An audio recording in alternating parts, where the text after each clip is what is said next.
tardes. Bueno, en esta oportunidad nos encontramos con el señor Edwin Siskey, que es mi padre.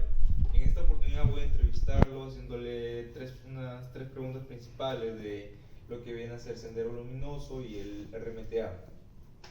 Bueno, como primera pregunta tengo ¿Usted recuerda los acontecimientos vividos en esa época del terrorismo? Claro, claro. Yo en esa época era muy pequeño.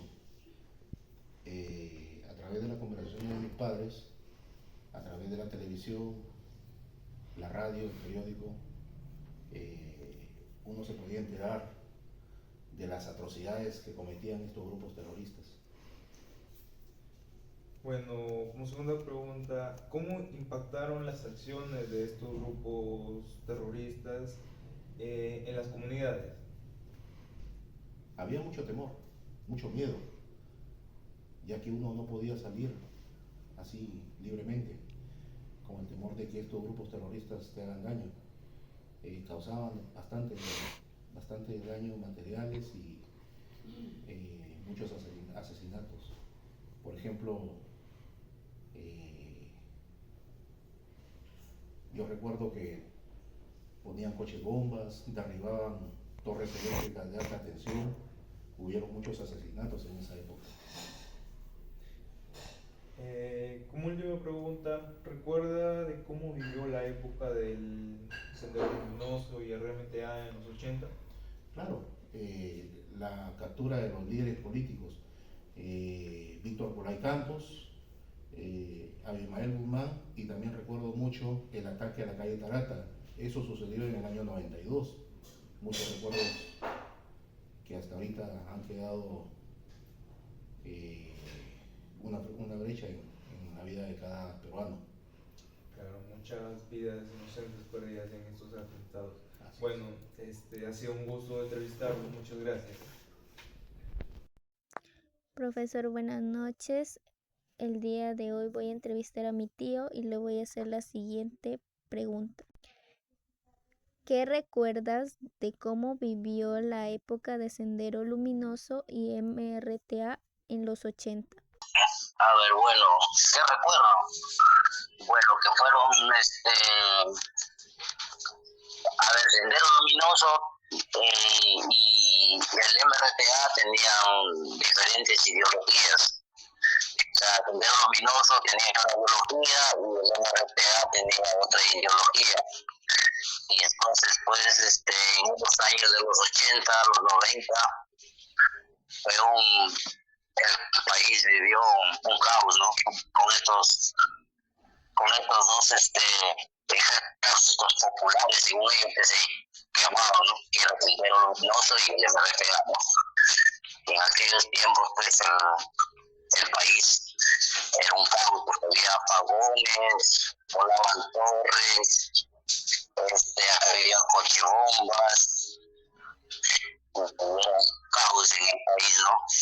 La parte 0A fue tomado por el MRTA porque el Sendero Luminoso más se dirigió hacia la sierra, ¿no?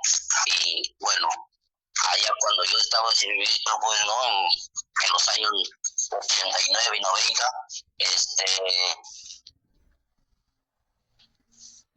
algo que uno no podía, pues mientras uno servía tenía que estar alerta. Ahí había muchos enfrentamientos con las fuerzas armadas, habían bajas, y cómo no recordar en aquellos años del 89, en el mes de diciembre, cuando tuve un enfrentamiento con el MRTA en este sitio llamado Puerto Bermúdez. Allí hubo 25 bajas del MRTA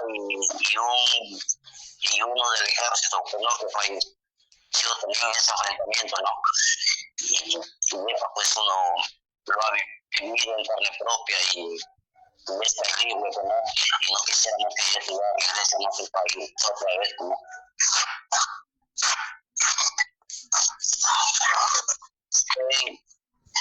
En un pueblito que se llamaba Puerto Victoria, que estamos estamos hablando que esto es en el distrito de Puerto Bermúdez, que pertenece al departamento de Cerro de Pasco, ¿no? Y ahí fue donde nosotros fuimos en busca de estos delincuentes agresivos. Y ya pues no, ahí al momento que llegamos, fuimos trasladados en helicóptero hasta cierto sitio, y luego pues caminamos 3 horas, ¿no? Para poderlos ubicarlos. Y ahí pues, fue un enfrentamiento de las dos partes, ¿no? Pero el ejército pues como está mal preparado, el ejército fue el que abatió ahí, ¿no? Y en ese sitio pues se llamó, hasta hoy en día está, pues se llama el famoso Chaparral. Así se llama ahorita ese sitio donde fueron abatidos todos estos delincuentes subversivos. Tío, buenas noches. Previamente pedí la autorización para poderle grabar, ¿no? Bueno, esto va a ser por fines académicos, tío. La pregunta es, ¿qué recuerdo usted de cómo se vivió en la época de Sendero Luminoso y el MRTA en los años 80, 90? ¿No? Bueno, los recuerdos que yo tengo, pues bueno, que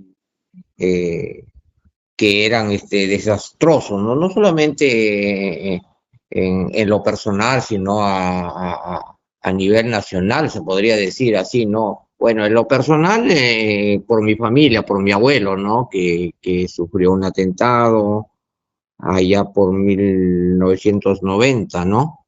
Y por el resto que también vi muchos, ¿no? Y yo ya tenía 14 años en esa época, en los años 90, ya era consciente de lo que sucedía, lo que pasaba, ¿no? Aunque no entendía mucho en esa época todavía la ideología de ellos, ¿no? Ya después, cuando voy creciendo, ya voy haciendo estudios. ¿Por qué? O sea, ¿por qué? No entendí en ese momento yo todavía el porqué de la violencia, ¿no? Que generaban ellos, ¿no? Porque me parecía absurdo, pues, no ver tanta masacre. Y después entendí que su ideología de ellos era eso, ¿no? Sembrar el temor, como se dice, el miedo, no solamente en los políticos, ¿no? Que esos eran los más afectados, los políticos y los policías, sino la población entera. Esa era su ideología de ellos, sembrar el terror en todos para llegar al poder, ¿no? No solamente era como te digo, no, en esa ocasión pues que fue mi abuelo, él fue un político toda su vida prácticamente, ¿no? Desde muy joven. Él siempre fue un luchador social, ¿no? Uno de los... Mi abuelo, Pedro Cáceres Becerra.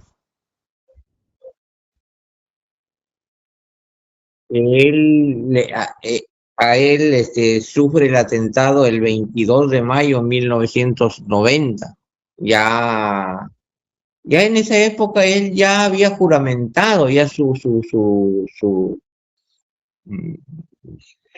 ascenso para diputado, porque él postula para diputado regional, para acá a nivel regional de La Libertad, ¿no? Y ya estaba 22 de mayo cuando ellos juramentaban ya pues el 28 de julio, ¿no? O sea, escasos ya meses para que él pueda ejercer su cargo público ya pues, ¿no? Pero ya en esa época cuando a él lo matan o sea, ya estaba ya, como se dice, ya elegido en esa época, ya no, al menos los que tenemos de 40 para arriba, o sea, sabemos lo que es eso ya, ¿no? Ahora la juventud no sabe, tú le dices que Sendero Luminoso no sabe qué cosa es, ¿no? Nunca lo ha vivido. Pero en realidad yo sí he podido ver algunas cosas porque ya era un adolescente, como te digo, pues no, ya era consciente de lo que sucedía, lo que pasa a tu alrededor, ya sabes, cuando uno es adolescente, que se da cuenta, ¿no? Eh, Se espera, pues, ojalá, pues, no, esta historia cambie, pues, para bien, ¿no?